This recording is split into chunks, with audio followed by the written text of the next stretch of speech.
Aloha and good morning, everyone. My name is Calder LaValle, and this is my senior capstone proposal, which is going to be about diversity and representation in Hollywood. There we go. So a little overview about myself. I'm originally from Maui, so I went to school at Lahaina High School, where I graduated with the class of 2017. From there, I attended University of Hawaii Maui College, where it took a little longer than expected, but I eventually got my Associate of Science in Creative Media. From there, I transferred to UHS Oahu in the fall of 2021. And then in January 2022, I physically moved to Oahu. And right now, I'm currently pursuing a bachelor's in general creative media. So, going to be going over my executive summary. So, it's going to be the plans for my senior capstone project, my thesis statement, the objective and rationale behind my research, as well as the significance of the research. All right, so in order to push representation and diversity, we need to create original stories that feature people of color as the driving force of the plot. It's incredibly damaging to minority audiences when they don't see themselves on the silver screen or they're portrayed negatively and inaccurately.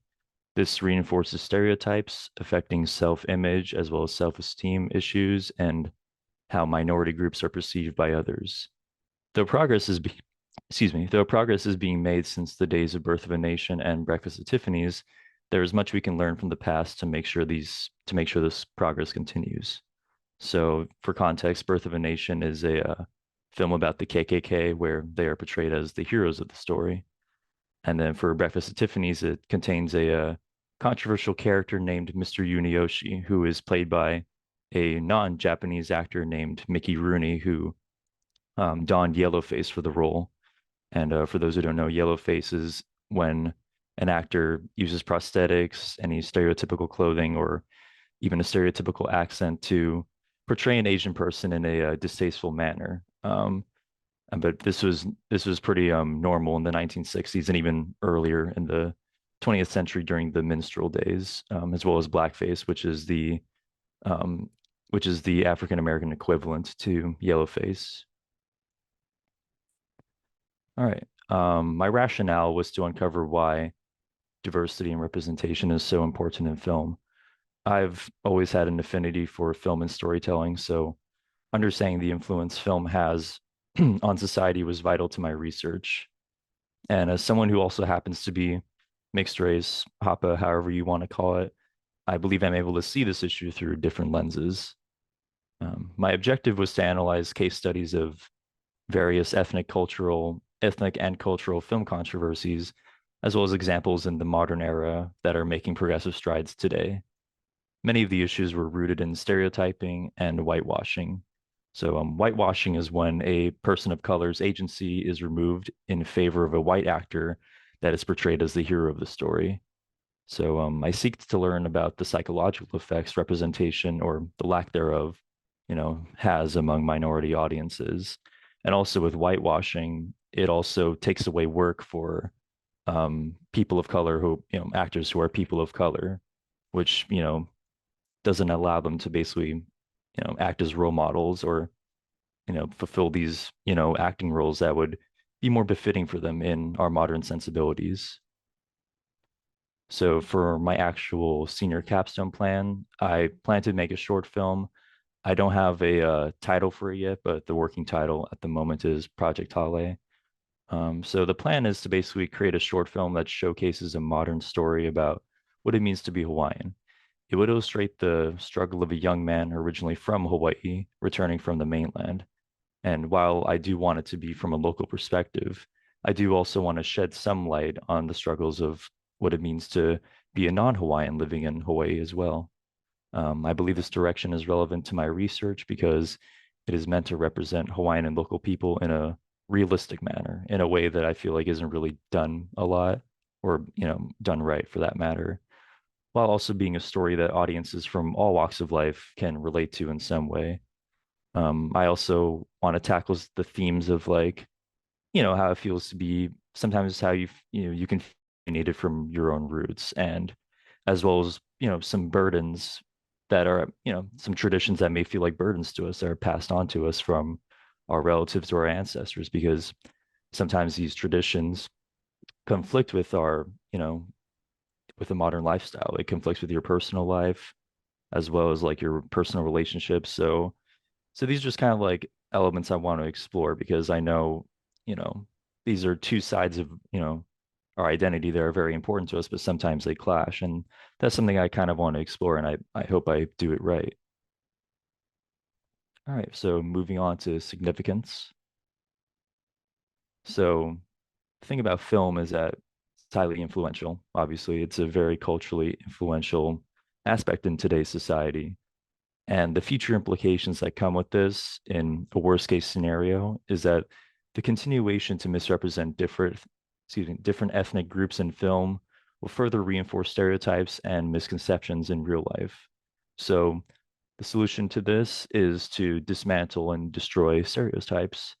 And we do that by portraying minorities realistically and allowing them to kind of take the helm, whether it be as the actors in the director's chair in the writer's room, essentially just giving them some sort of creative control so they can properly tell their stories and lend a new perspective to properly educate the general audience. So another significant aspect is how harmful whitewashing and the white savior trope can be, and the future implications that come with that should this persists is that people of color will not feel empowered, nor will they have any positive role models to look up to if their respective people are played by or overshadowed by white actors in their own stories. So on the right, I have examples of 6 films. The bottom three are examples of representation done correctly, as well as seeing evolution in the film industry. Whereas the top three are examples of movies that have whitewashed roles as well as featuring white saviorism. So in the case of Exodus, Gods and Kings, this takes place in Egypt. It's about Moses and Ramses, and of course they have Christian Bale and Joel Edgerton playing as those characters. No disrespect to them, fantastic actors, but just miscast for this film when a person of color would have been, you know, more befitting for this type of role. And then we have the Great Wall, which takes place in 11th century China. And as you can see, Matt Damon is at the forefront of this. Now, I understand why this happens. I'm not condoning, it doesn't justify it, but at the end of the day, movie making is a business. And to make the most money, I know that they have to market, the film by having a famous actor front and center, to get people to watch the movie. But it's just frustrating when it kind of takes away the spotlight from the actors that should be, the leads of these films. And then with Avatar, it's a little tricky because the Na'vi are a fictional group of humanoids, but they're still based in various like indigenous people and indigenous people's traditions. And Sam Worthington, again, also a good actor who plays as Jake Sully, is the leading white man and saves the day. He unites the clans and they win. They beat the human antagonists, and then he even becomes the leader of the Omaticaya. And then moving on to the bottom three, which are examples of more films that we'd like to see in Hollywood. So with Crazy Rich Asians, it was groundbreaking because it was the first Asian dominant cast in a Hollywood film since The Joy Luck Club, which came out in 1993. So it was a good while. The film told a unique story about, a stark contrast of, what it would be like for a middle class Asian American trying to, get along with her boyfriend's wealthy Chinese Singaporean family. It's a very interesting struggle when sometimes you can't even find peace within your own ethnic group. So I just thought it was a really interesting story and a good analysis of like social classes.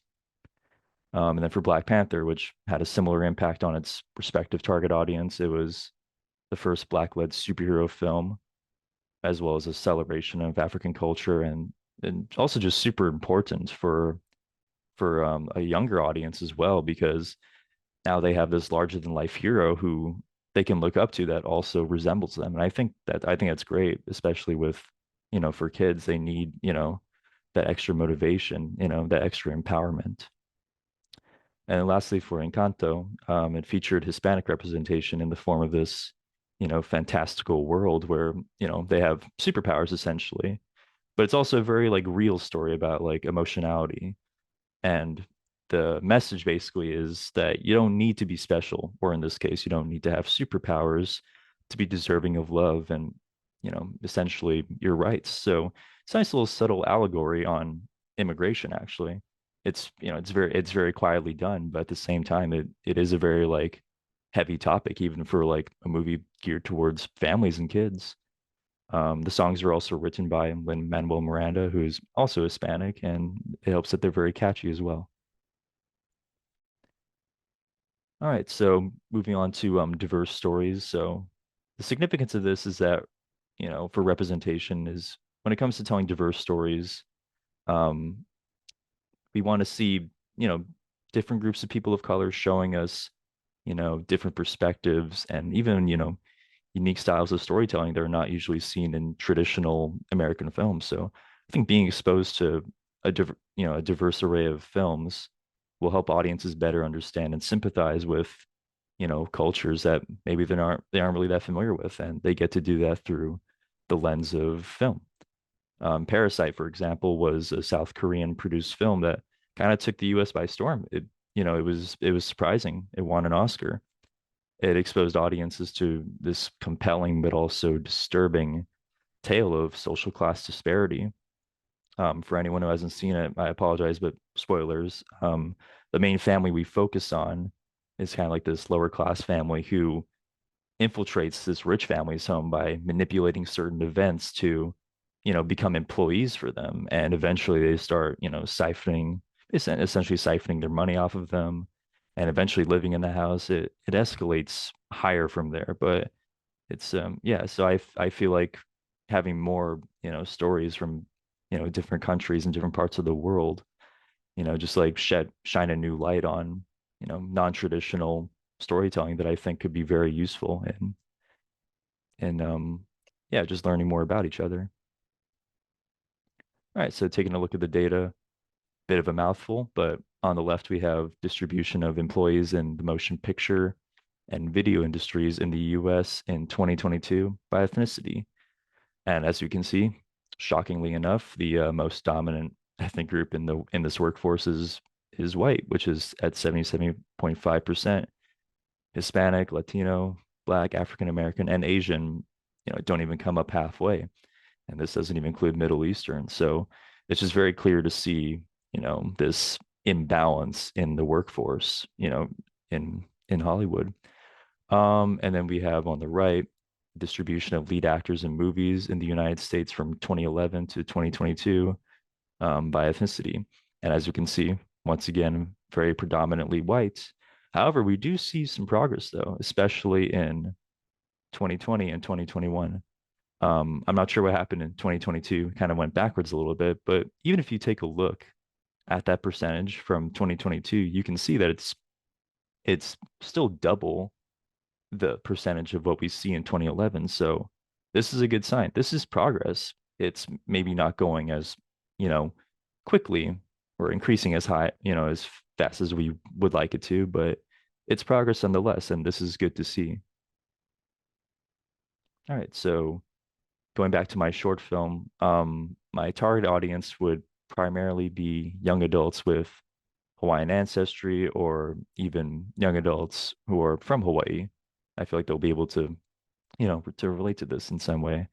Not to say that older viewers or even young adults from the mainland or different parts of the world won't enjoy it, but they just may not, resonate with the story as strongly. But I do want it to be universal at the end of the day. I don't want it to be like this super exclusive thing where like you cannot understand it at all unless you live here. All right, so for my proposed solution, the intellectual significance of creating this short film set in Hawaii is to lend a new perspective, not commonly seen or depicted in an accurate manner. And, Hawaii is more than just a pretty backdrop, and it has so much to offer. I feel like in a lot of films that take place in Hawaii, they're usually like rom-coms or just like not very like serious movies that just kind of use it as like this gorgeous backdrop, but no other depth, to that. It's just a backdrop, and I kind of want to show like something a little more real. So not to be over ambitious, but it's meant to be a small step in progress as a tale of, cultural representation and cultural identity in the form of visual storytelling. All right, so for the preparation and process, for pre-production, I plan to begin writing a script over the break and really, flesh out the story elements as well as the characters. I also plan to do research on Hawaiian culture as well, since I know that's going to be, an integral part of the story, and I, want to do that correctly. I feel like this will be probably the most challenging aspect, but I'm at some point going to have to cast friends or family members who will be able to commit to this filming schedule. Now, in the past, for my previous work, I've usually just made myself the main character, and I swear it's not an ego thing. I don't do it because I love the attention. I only did do it because I'm the one, writing the story, editing it. I know what the shots I want. I have the vision, and if I'm the one creating it, I'm going to be the most reliable, aspect of it. So I just make myself the main character, but I'm not a great actor, so I need to find someone who ethnically is Hawaiian to to fulfill the lead role, as well as, as many other, Hawaiian or local people that I feel like will be, a good match for this. I also plan to buy film equipment. I already own like a camera tripod. I have an iPhone, which, already has, pretty good, camera quality, but I think I do want to invest in decent microphones this time around, as well as props, as in the past I've had um, issues with, fighting against elements like wind and background noise. So that's something I kind of want to combat in this. So for the actual production, I plan to film at various locations, you know, like any other film, but on a much lower budget scale. I do, of course, want to showcase Hawaii's beauty, but for narrative reasons also. I'm going to try to avoid the touristy spots that you'll see in like Hawaii 5 or any other kind of media like that. So I just kind of want to show something like, more authentic, as well as documenting behind the scenes footage just to, keep myself accountable, show like, the journey into like what it takes to make a low budget film essentially, and just, showing the progress of how it all comes together. I'm no Christopher Nolan, so I can't film a giant action scene first and, have my actors, basically bend, to my schedule. So I'm just gonna have to do it based on everyone else's availability. Whoever, if there's a day when the most people are available, that's when we'll film, a big scene. And then I also like to do things by, sequences. So I like to, after a day of shooting, I like to edit the scenes together, of whatever I have, just so I have some sort of, some sense of continuity and that it's coming together. For post-production, I will have to sift through all the excess footage. Always better to have more than you actually need.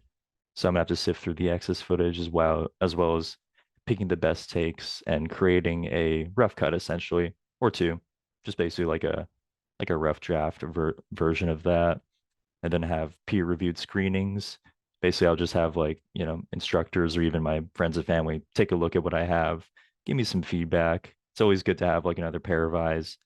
Sometimes I have a tendency to, I don't see the forest for the trees sometimes. So it's always good to have a second opinion. I can find out what I need to add, what I need to cut, if there's anything I need to rework. I don't look forward to this aspect, but reshoots I know are going to be an inevitability. No, I don't think any filmmaking process is perfect. So sometimes you'll, the day of, it's getting dark. You kind of want to get it over with, and you don't really take the time in the moment to check to see if everything went well. You get home, you open Premiere Pro, and you see that the lighting is off. Maybe the camera angle is not what you wanted it to be. Maybe there's audio issues, all kinds of, things that can happen. So just something to be mentally prepared for. And then after all is said and done, finishing touches like sound effects, music, color grading, text, etc. And then I do plan to post this on YouTube at some point. I hope it doesn't get taken down.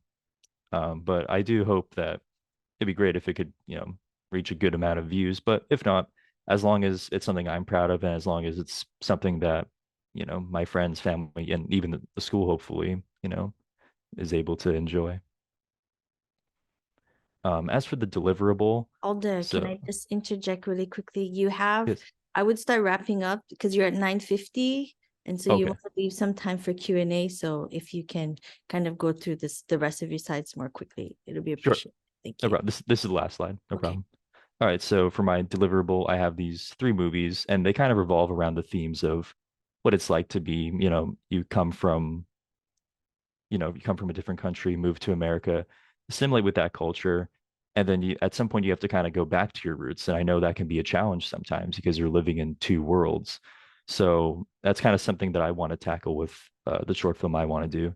I know, especially for the namesake and the Big Sick, they revolve around Indian and Pakistani, traditions where um, arranged marriage is a big part of it. And I think both of the main characters in this decide to date or marry outside of their own race, and that causes issues within their own family. So those are just like some themes I want to explore. I'm not sure if I want to do a romantic subplot, but if it seems natural, then I definitely love to interweave it and just kind of like add in my own personal experience. But anyway, that's essentially my pitch for that. And that concludes my presentation. So thank you for listening, and I'll be happy to answer any questions.